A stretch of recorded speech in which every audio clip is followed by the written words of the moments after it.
Buen día, amigos de Perú 21. Estamos acá con el doctor Roberto Lerner para hablar de redes sociales, jóvenes, polarización, política, un poco de todo, ¿no? Buen día, doctor. Un placer estar El aquí. placer es nuestro. Hablamos un poco antes de empezar sobre la polarización, ¿no? No solo de política, sino de todo. Los jóvenes y las redes en general dividen mucho y generan discusiones a veces, no sé si artificiales es la palabra. No, yo no diría que son artificiales. Hay un elemento de intensidad, de lucha por la identidad. La gente se siente amenazada en su identidad. Si yo pienso de una determinada manera, que se trate de sexualidad, que se trate de matrimonio, que se trate de política, y cuando me encuentro con ideas opuestas, sobre todo que están muy alejadas de lo que yo pienso, me siento amenazado y obviamente respondo de una manera militante, agresiva, activista.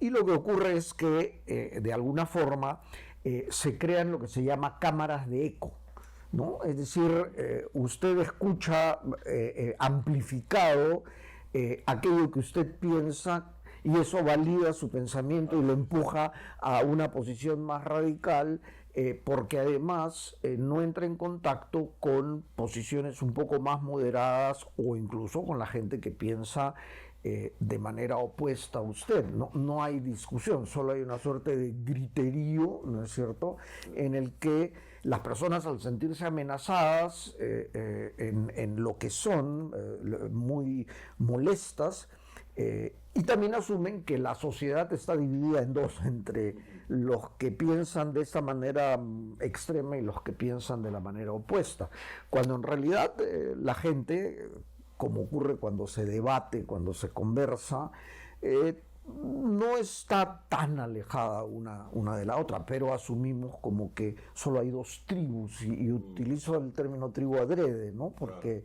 hay un elemento muy tribal con ritos de iniciación, solo que en lugar de ser algo que tiene cuerpo y basado en cuerpos y basado en experiencias, digamos, directas de interacción física, en este caso están basadas en contactos más bien virtuales, todo lo que pasa en línea a través de las plataformas y las redes sociales. No es una mayoría silenciosa, sino íntima, invisible. Bueno, definitivamente. Hay un centro. Si usted pasa, digamos, revista por X, claro, si usted entra y sobre todo los algoritmos le van a dar más de lo que usted ya vio, usted cree que todo el mundo está en el extremo. Y si usted le pregunta a la gente, ¿cómo crees tú que piensa el promedio, la mayoría? Generalmente le va a decir que es el extremo, como piensa la mayoría, lo cual no es cierto, no obviamente. Es cierto, claro. Entonces, por eso hablo no solo de silenciosa, sino también invisible. Claro. Entonces, el centro no se ha perdido del todo, sino que no lo estamos viendo. No lo estamos viendo, y la gente que plantea, digamos, ideas moderadas, que se abre a considerar otras posiciones, además corre el riesgo de ser avergonzado, atacado, agredido. Tibio. Exactamente, y muchas veces por los dos lados es considerado de alguna manera, todos los que tenemos una posición, digamos, moderada en general, en realidad terminamos siendo considerados traidores, claro, desleales, y eso no es agradable, por supuesto, claro, que no lo es. De hecho, muchas personas se están inhibiendo de dictar clases, por ejemplo, en las universidades, porque hay una actitud muy militante. Si usted hace una broma, si usted hace una referencia que no le gusta a alguien, inmediatamente las personas lo consideran es una agresión. Ahora, yo he enseñado en colegio, he enseñado en universidad, y si yo no puedo incomodar a mis alumnos, entonces no tiene ningún sentido ser profesor. Pero hoy en día la gente no quiere ser incomodada, no quiere escuchar palabras, no quiere ver ciertas cosas, porque siente que es atacada su identidad, y obviamente todos defendemos nuestra identidad con uñas y dientes. Sí, no sé si sea muy de su agrado, pero está este famoso ejemplo de Jordan Peterson con con la periodista, ¿no? Donde le dice, para poder pensar tengo que arriesgar el poder ofenderte, ¿no? Bueno, por supuesto. Y se lo dice, y la periodista le dice, bueno, le da un poco la razón. Entonces, no, por supuesto, definitivamente, ¿no? El pensamiento crítico debate, un debate debate que no genera alguna incomodidad, no es un debate, claro. ¿no es cierto? Ahora, claro, tampoco un ataque y defensa violento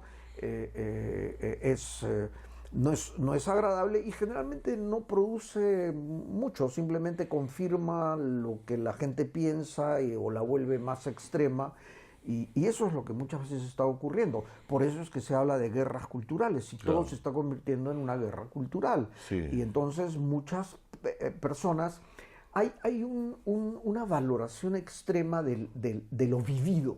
Es decir, incluso hay movimientos sobre lo vivido. Claro. Entonces, si tú no, digamos, eres autista, no puedes hablar de los autistas. Claro.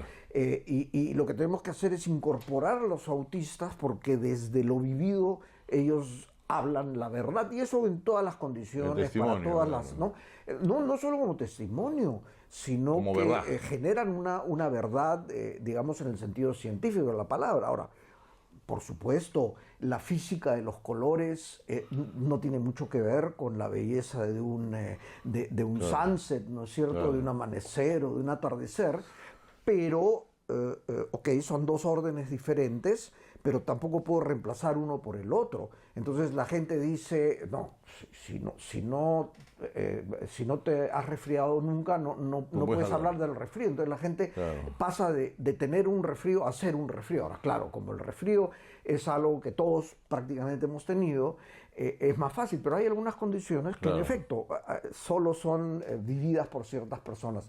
Entonces también ahí hay que tener, creo yo, cuidado, respetar lo vivido, pero no convertirlo, porque si yo solo me baso en lo vivido, la Tierra es plana. Claro. O sea, hay una mirada antiacadémica, anticientífica, es decir, absolutamente. Yo soy transgénero y el doctor no me puede decir lo que yo... absolutamente, en general hay una desconfianza, hay algunas encuestas que son clarísimas, ¿no? La gente siente que los que saben, los que han estudiado, los científicos, los tecnócratas, viven en una suerte de mundo de Torre de Marfil totalmente alejada y desligada de las preocupaciones, de las dificultades de la gente de a pie. Y tienen razón, yo creo en efecto que las personas que del mundo académico, científico, tecnócratas han abusado y han sido desconsideradas, soberbias, y eso les está pasando una factura. Ahora, tampoco. Nuevamente... Nos vamos de extremo a extremo a veces. Nos vamos de extremo a extremo, pero todas las encuestas demuestran que la gente tiene muchísima desconfianza de las personas que piensan, que sopesan, que discuten, que parlamentan, y además por eso es que probablemente todos los parlamentos están tan desacreditados, ¿no es cierto? Pero sí. Y nuevamente, algunas de esas cosas que a uno, por lo menos a mí, me parecen sorprendentes, el Brexit, ¿no? Pero sí, pues, no tomaron en cuenta a mucha gente que no le es tan fácil pensar en términos de globalización, que le gustan sus olores, sus sonidos, sus tradiciones, y esa gente ha sido muchas veces despreciada, dejada de lado, y ahora están haciéndose sentir. Entonces, no es que no ha habido exageración, la ha habido, pero hay una desconfianza de lo científico, de lo que se comparte a través del razonamiento, de los datos, de las investigaciones. Y probablemente ahora el péndulo se está yendo demasiado. Justo hablábamos de Economist, hubo una portada hace poco del movimiento antiglobalista, ¿no? Claro, bueno, que irónicamente es global, ¿no? No, está en todos lados, digamos. Bueno, es más o menos como estos grupos de padres que coordinan cómo impedir que los menores accedan a celulares o a redes sociales, pero el grupo es en WhatsApp, ¿no? Claro.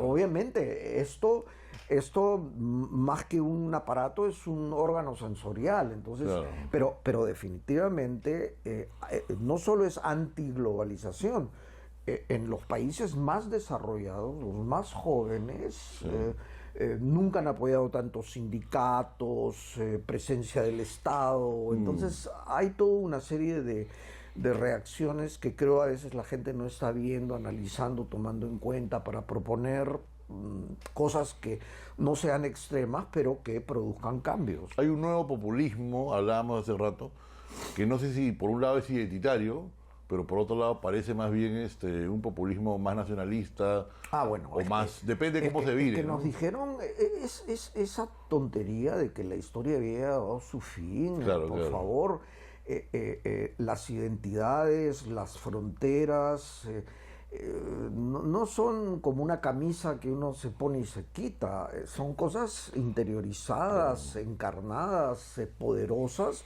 y si bien es cierto, personalmente a mí me encanta que haya un flujo de ideas, de capitales, de inversiones, digo, en Europa, en el siglo XIX, cuando dos países estaban en guerra, los científicos de los dos lados seguían mandándose cartas e interactuando. Pero sí, hay un regreso va a haber, y el tema en el país tiene una cierta connotación, Sí. yo creo que van a regresar los peajes.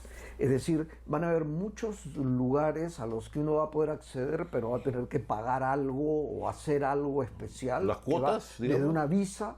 No, o sea, Internacionalmente. y no solo internacionalmente, es decir, hay fuerzas centrífugas importantes en todos los Claro, países, claro, claro. en donde la gente habla de, no, yo no soy como él. Un separatismo. Sí, bueno, no nos olvidemos que buena parte de las naciones son cosas que están pegadas. Bueno, Perú ha tenido Loreto, en su momento Puno, ¿no? Hubo una época en que eran... Hable usted con un californiano, Claro. y algunos le van a decir Claro. que quieren ir por su lado. Pero nuevamente, yo sí creo que va a haber un regreso de lo particular, de lo nacional, y eso junto con populismo, Tribalismo. Ejércitos particulares, es decir, diferentes grupos van a tener sus protecciones, y el Estado o los Estados probablemente no van a mantener el monopolio, digamos, de la fuerza, ¿no? Entonces sí, yo creo que estamos en una época, en un momento de transición que aún junta los sentimientos de la gente, la posibilidad de compartirlos en tiempo real a través de las redes sociales, y de alguna forma las tecnologías, ¿no? Ahora, las generaciones mayores, hablando mal de la generación más reciente, Típico. Eso tiene miles de años, ¿no? Claro, Y hay afirmaciones de hace 3000 años que usted le cambia un par de palabras y podrían estar siendo dichas con respecto de la generación Z. Lo mismo con respecto de las tecnologías. Gente que se opuso al teléfono, gente que dijo cuando apareció la televisión se acabó la familia. En fin, podemos quejarnos de las redes sociales, van a tener un desarrollo, no sabemos qué va a pasar con la inteligencia artificial, las compañías están preparándose para algo que no saben qué es exactamente y están tomando una serie de precauciones, y los chicos, por ejemplo, sobre todo los que salen recién de la universidad, les está siendo difícil encontrar trabajos, o los trabajos que les dan son trabajos muy rutinarios. Los peruanos afuera, por ejemplo. No, sí, los peruanos afuera y los de afuera. En general. Y yo, alrededor del 30% de mis pacientes estudian pregrado, posgrado o han terminado. Y algunos me dicen, y están en unas actividades donde básicamente lo que se hace es mandar correos, llamar por teléfono, y probablemente lo que estén haciendo es juntando información para que en algún momento sea usada para un algoritmo, y después chao. Hay una cosa que también es importante: a la gente no solo le importa el ingreso, y eso es algo que nos hemos dado cuenta en los últimos años, ¿no? A la gente hay una cuestión de dignidad. El trabajo también ¿no? es identidad, ¿no? El trabajo es identidad, y ¿no? el Como trabajo, las clases sociales eran, claro. y el trabajo da parcialmente un sentido a la vida, y yo creo que mucha gente ha reaccionado porque ha sentido que no es reconocida, Claro. no solo económicamente, ¿no? Claro. Hay algunas explosiones sociales que tienen más Claro. que ver con eso, porque incluso han ocurrido en países que relativamente están mejor que países que los rodean, como ocurrió en Chile cuando hubo la explosión Claro. social, ¿no? Claro. La gente decía, pero oigan, ustedes están... Pero no basta, pues. Ya. Claro, justo hablábamos también de eso, ¿no? Como en los 80, pero también un poco distinto, los jóvenes están yendo masivamente del Perú, se han ido ya, y los capitales también, ¿no? Sí, porque... Esa es la diferencia quizás, los capitales, porque en los Porque 80 hay no había una- mucho capital. hay un término, entiendo, es un término en griego, ibris, que era el peor pecado que podemos cometer los humanos para la mitología griega, el que cometió Ícaro, ¿no? Ya, Claro. pues, compadre, ya saliste, no te come el Claro. minotauro y encima quieres llegar al sol para abajo. Claro.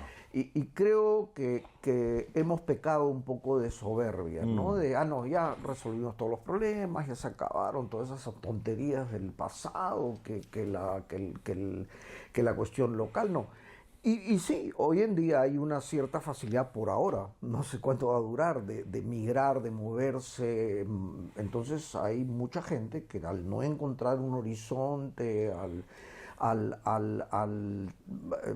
experimentar desánimo permanentemente y al no encontrar referentes. Yo creo que la gente se está yendo no solamente por una cuestión económica, No, pues. la gente se está yendo porque en nuestro país, pienso, y hago una revisión mental, no hay referentes, no hay nadie a quien admirar. Claro. Y eso es muy grave, muy triste, ¿no? El otro día hablábamos sobre eso, una encuesta de Ipsos, ¿no? Que curiosamente la sensación de crisis es más grande que la crisis misma. Ah, por cierto. Porque claro, antes teníamos terrorismo en los No, 80, no, y- eso- y ahora tenemos realmente sin el duda. país más o menos mal, pero... Sí, pero lo que hay es Una sensación. como una sensación de que se están burlando, ¿no? Así De que nadie paga las consecuencias de lo que hace y que todos hacen más o menos lo mismo y cuando uno no tiene expectativas, uno se va, prueba otros horizontes, ¿no? Claro, claro. Ahora, un poco lo que ha dicho usted se puede ver también a menor escala en Perú, ¿no? Tienes estos separatismos, tienes estos nuevos populismos, tienes estas cuestiones identitarias, ¿no? Te vas al sur, el tema Aymara, o el tema que muchas veces, como usted ha dicho, reemplaza lo que antes era el trabajo, la clase social, lo que marxistamente se conocía como las clases, ¿no? Ahora Claro. es la cultura, la identidad. Es la cultura, es la identidad y nuevamente... es mi gente, incluso mi piel, Sí, mi idioma. Sí, pero también nuevamente esta sensación de estar todos más juntos de los que realmente estamos a través, por ejemplo, de las redes sociales, ¿no? Entonces, así, yo también siento eso, pero sí es un regreso Yo de lo particular. He visto, por ejemplo, que incluso radicalismos como tipo Antauro pueden hasta para algunos parecer tibios, porque claro, las redes tú no ves de todo, ¿no? Ah, Y no, ahora- claro, por supuesto. por entonces supuesto. estamos jugando también al radical, a buscando al radical, ¿no? Sí, Ya estamos claro, pensando en la claro, polarización claro. de 2026, por Sí, ejemplo, ¿no? pero nuevamente no hay referentes, entonces todos creen que pueden ser un referente Claro. y realmente debe ser el país con la tasa más alta de personas que creen que pueden ser presidente de la República, ¿no? No creo que haya otro país en el Claro. mundo donde haya tanta gente que quiere y cree, porque realmente la mayor parte de las personas que han llegado Sí. a la presidencia Han llegado un poquito- no tenían la menor idea Claro. de que iban a llegar. Incluso ¿no? ayer hablaba con una persona que cree que esto de hablar de Fujimori papá o esto de recordar a Alan es un poco la vuelta hacia atrás porque no hay nuevos, o Por no cierto, pareciera haber nuevas figuras. Sí, creo que eso es algo muy real, ¿no es cierto? Y no aparece nadie en quien la gente crea y confíe. Si hay algo, en el Perú siempre el índice de confianza en el otro, de fe en la otra persona, ha sido muy bajo, siempre. O sea, Siempre. aún en los mejores momentos, Sí, pues. digamos que sentimos que quien tiene un éxito es porque me lo quitaron a mí. Claro. Hizo trampa, ¿no? Claro. Gato encerrado.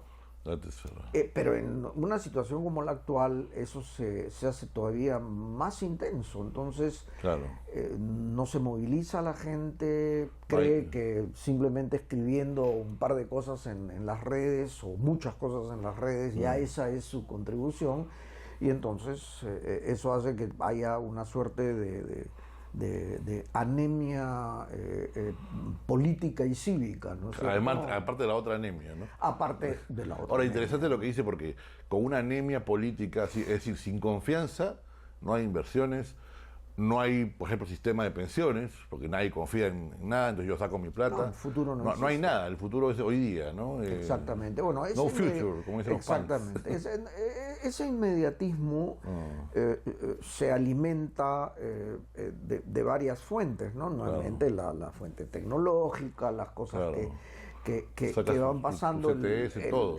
Claro. Sí, la incertidumbre, el hecho de que se multipliquen conflictos. O sea, América Latina era un lugar donde, bueno, sí, podían haber muchas cosas, pero de repente comienzan a romper relaciones los Claro. países, entran en las embajadas, un presidente le insulta al otro. Hemos vuelto un poquito No hemos vuelto porque... al siglo XX o al inicio del siglo XX con la Bueno. pandemia, ¿o qué pasó? No, yo creo que la pandemia fue un empujón. Por ejemplo, en salud mental, en la tasa de depresión, cuadros de ansiedad generalizada, desórdenes de alimentación, se dispara claramente a partir del año 2012. ¿Ok? Eso en todos los observatorios de salud mental en el mundo. ¿Ok? Más las chicas que los chicos, mucho más las adolescentes, estoy hablando entre 12 y 16, 17 años, ¿no? Aumentan las tentativas de suicidio, toda una serie de indicadores, ¿no? Y creo que la pandemia lo que hizo fue dar el empujón. Ahora, ¿por qué? Yo creo que tiene mucho que ver con en qué momento la pregunta de ¿dónde ponemos la computadora de la casa? Dejó de tener sentido, ¿no es cierto? Claro. Y eso con esto, porque todos nos llevamos nuestra computadora y nuestra tele a donde nosotros vayamos. Claro. Y eso generó un cambio que hizo que el tiempo de pantalla, hoy en día estamos hablando de 5 horas diarias en promedio, ¿no? Muchos chicos me dicen, no sé para qué voy al colegio, o sea, finalmente yo me puedo armar un menú y no estoy hablando necesariamente de los flojos, Claro. no, pueden ser chicos con intereses Los que más o menos son curiosos. Yo claro. me armo mi menú en YouTube y aprendo física cuántica en YouTube, pero ¿para qué tengo que soplarme, digamos, a alguien 45 minutos? El tiempo de atención ha pasado de los 2008, 2010, de 2 minutos y algo a 30 segundos. Es decir, hay muchas interrupciones y hay una suerte de síndrome de déficit atencional inducido, ¿no? En los que ya lo tenemos peor y en los que no lo tenían, ahora lo tienen, que hace que pasas de una cosa a otra. Yo cada vez escucho a más gente que yo no puedo leer textos largos, ¿no? Me dicen, no puedo, no es que no me interese, no puedo porque Sí. surge esto, surge lo otro. Claro. Hoy en día creo que las empresas se están poniendo énfasis en hacer las cosas de manera secuencial, ¿no? Sí. Terminar algo y comenzar otra cosa. Pero hay todos esos indicadores que tienen que ver con el tiempo de pantalla y quizá por eso ahora hay una serie de iniciativas, digamos, en el nivel legislativo, o padres de familia, que el colegio no entran celulares, que los chicos puedan entrar en una red social a partir de los 16 años, Claro. que no se compre smartphones, digamos, a chicos antes de que entren en secundaria. ¿Van a tener éxito? ¿No? ¿Tiene sentido? ¿No tiene sentido?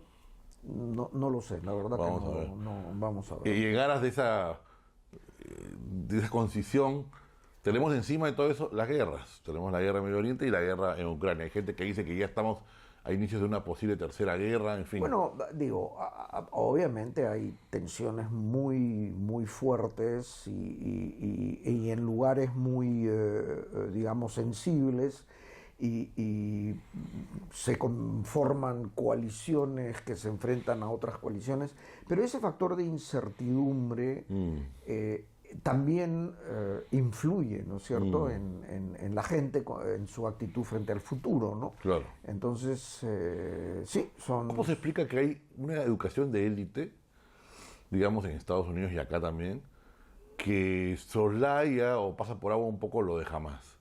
Lo ves en Harvard, lo ves en las universidades top. Bueno, no lo pasa, no. Pero digamos, es comprensivo. En algún lugar lo relativizan. ¿Por qué? Porque lo que hay son militancias, ¿no? Entonces, el activismo político. Hay un todo el mundo se convierte en activista con respecto de algo. Claro. Y creo que eso es un factor importante. Ahora, con respecto de las guerras en concreto que hay, creo que eso merece análisis pues profundos y no solo reacciones o ideas, digamos, que tienen que ver eventualmente con identidad o en qué lado uno está.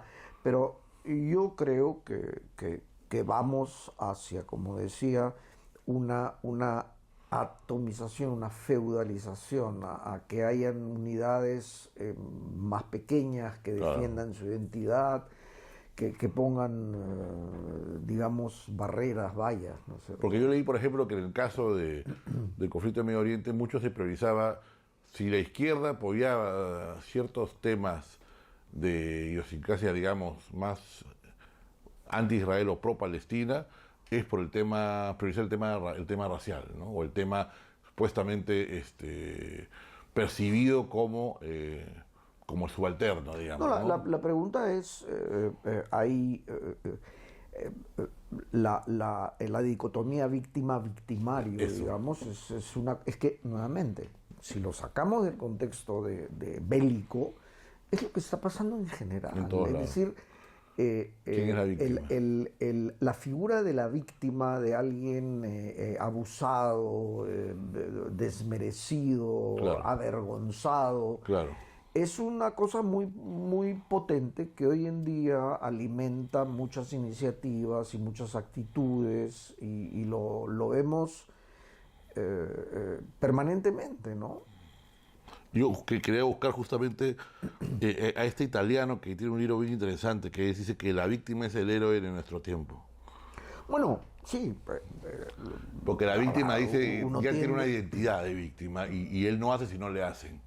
Entonces ya tiene su... Correcto, tiene que ver con eso y bueno, efectivamente, para mí, yo no participo en las guerras culturales porque creo que hay problemas universales, comunes, que tienen que ver con el hambre, con la salud, con la educación.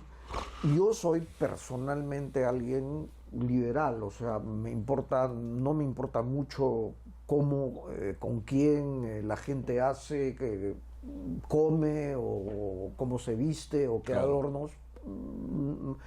Soy una persona que no juzga esas cosas y no convertiría en el motivo de mi vida ninguna de esas cuestiones, ¿no es cierto? Y eso a veces no es entendido o es considerado reaccionario. Usted es un liberal como de hace 20 años, más o menos.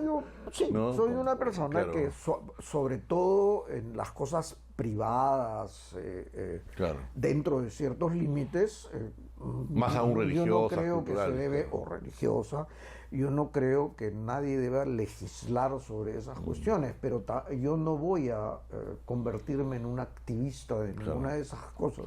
Simplemente las acepto, me gustan, no me gustan, eso es otra cosa. Claro, lo que está ahora, todos quieren de alguna manera, todos son, bueno, Trump es víctima, Biden es víctima, y por el otro lado, en el Medio Oriente también todos tienen un discurso de víctima, también arriba Ucrania con Rusia, o sea... Sí, claro, ahora hay simpatías, hay cosas que uno piensa son más justas que otras o cómo se deberían resolver, pero nuevamente este activismo permanente el no ser capaz de reflexionar, de discutir, de analizar, hace que todo se convierta o todo tenga un matiz bélico, ¿no? Sí. Y creo que eso es algo que está haciendo mucho daño. Para cerrar, más allá del activismo y de estas políticas identitarias y estas guerras culturales, ¿hay también un antisemitismo real o lo ve por ahí, en el caso del conflicto en Medio Oriente? ¿O es difícil saberlo? El antisemitismo es algo que tiene una historia muy, muy larga. Creo que los judíos, al estar en muchos lugares, somos el otro por excelencia. Y siempre hay fuerzas que buscan explicar la realidad de manera muy sencilla, y la manera más sencilla es decir, este tiene la culpa de todo. De hecho, grandes explosiones de antisemitismo hubo en todas las pandemias. Envenenaron los pozos, ¿no? Ese tipo de cosas. El antisemitismo es un fenómeno que tiene mucho tiempo y que sigue presente, y en los debates que deberían ser debates sobre posiciones, sobre propuestas, sobre otros elementos, sí, yo creo que en muchos casos hay una cuestión que puede ser definida como antisemitismo. Pero es un tema muy complejo, por ahí Sí, tengo claro. 3 tomos de una historia del antisemitismo. Claro. Alguien habló de algo que se llama la causalidad diabólica, ¿no? La causalidad sí. diabólica es cuando uno... que es como la mente funciona. Yo quiero una explicación sencilla. Claro. El mundo es complejo, el mundo es violento, el mundo es injusto, y la causalidad diabólica es cuando encuentro algo que lo explica todo. Muy sencillo. Yo creo que todos los extremismos hacen eso. Todos. De todo tipo. No. La culpa la tienen. Claro. En realidad toda la injusticia es porque estos y los judíos hemos encarnado más seguido que otros. Por ejemplo, un historiador de antisemitismo que se llama León Poliakov, que escribió este librito de la causalidad diabólica, donde analiza la situación de los comunistas que fueron eliminados en los juicios de los años 30 por Stalin, lo que pasó con los jesuitas, ¿no es cierto?, y lo que pasó con los papistas en el norte de Europa, y ahí no habla del judaísmo, pero de esas personas que encarnaron eso que debes desaparecer porque tú eres la causa de todos los males. ¿Y tienen en común todos ellos? Tenían el sí, tema del antisemitismo, sí. claro. No del antisemitismo, Sino de ese razonamiento en el cual se atribuye todo lo malo a unas personas con unas características particulares que están ahí complotando, maquinando y apoderándose y envenenando, y es algo que se encuentra en muchos discursos extremistas, y algunos de ellos supuestamente de izquierda. Entonces, yo creo que eso es algo a lo que la mente tiende y que todos debemos siempre tener cuidado y decir, espérate, ¿es así tan sencillo? De repente hay que analizarlo de una manera un poco más inteligente, ¿no? Para ir cerrando, ¿hay una diferenciación entre la política de defensa de Israel y el tema de Netanyahu en particular? ¿Siente que en la opinión pública hay diferencias claras? No, yo creo que hay mucha gente que no conoce la historia de una región que es muy compleja, que siempre fue muy compleja, que no es comprendida, pero yo creo que uno no debe mezclar, uno debe discutir cómo se conduce un conflicto y qué cosas se hace en términos de estados, y otra cosa es los líderes concretos, ¿no?, con los que uno puede estar en total desacuerdo, y es lo que ocurre, ¿no? Claro. Pero creo, nuevamente, ese es un tema apasionante que de repente al que debería dedicársele toda una conversación, ¿no es cierto? Claro. Y muy complejo, ¿no? Se simplifica mucho. Sumamente complejo. sumamente complejo, pero obviamente la agresión, la invasión que llevó a cabo el Hamas el 7 de octubre del año pasado fue una salvajada sin nombre. Es muy complejo para las redes sociales también, ¿no? Porque yo veo que ahí todas son soluciones simples. ¿Estás aquí pero es o que estás allá? Lo que hemos hablado al comienzo. las ¿no? redes sociales primero usan imágenes, Claro. muchas veces sacadas de contexto, muchas veces fabricadas, y ahora cada vez va a ser más fácil. Claro. A favor o en hacerlo contra, ¿no? a favor o en contra, que terminan convirtiéndose en supuestos testimonios o supuestas pruebas, ¿no es cierto? Claro. Y eso son cosas complejas. Yo he visto, bueno, en algunos colegios generar videos de personas en situaciones muy comprometidas que han sido totalmente Falso. generados Sí, por claro. inteligencia artificial, y eso ha producido unos conflictos muy, muy feos. Sí, sí. Hay mucha inteligencia artificial, de repente hay una estupidez natural también Por que supuesto, acompaña. por supuesto, por supuesto. Gracias por su tiempo, doctor No, Lerder.